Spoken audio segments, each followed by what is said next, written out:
Yeah, I saw the same story. I mean, there's a big, you know, the irony of climate crisis is that a lot of the Arctic is more open for development because of the effect of the retreat of the ice.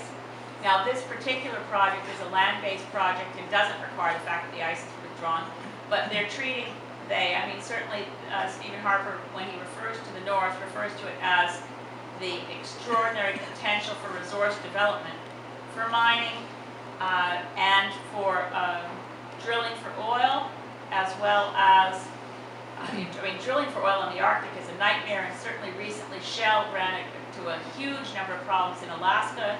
A lot of the international oil and gas communities concluding that it's too risky to drill in the Arctic, but so far Canada is still giving out licenses for companies to drill for oil in the Arctic, and is expanding dramatically the number of proposals for mines in the Arctic. So that is and I saw also that it was Chinese backed, but I saw it the same way you did. I need to dig into it and get some more answers about it. But overall, there's a sort of a bonanza mentality about the development of Canada's Arctic right now, in terms of, and that's one of the reasons that I think that the Navigable Waters Protection Act was gutted, because 99% of the rivers and lakes in Canada are not on those lists.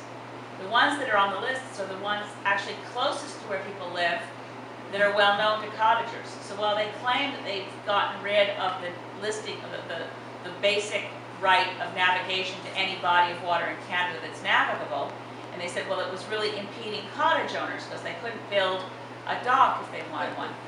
The major kind of cottage country lakes of Canada are listed. It's the ones in the remote wilderness areas, such as the ones that would be affected by this mine, that aren't listed. So, you know, and draining a lake, right now, if it's not a commercial fishery, an aboriginal fishery, or a recreational fishery, fish habitat has no protection. So you can legally drain a lake and destroy all the fish habitat and get rid of all the fish and turn it into a tailings pond with no permit required, as long as it's not a commercial fishery, recreational fishery, or aboriginal fishery as they define it in the Act.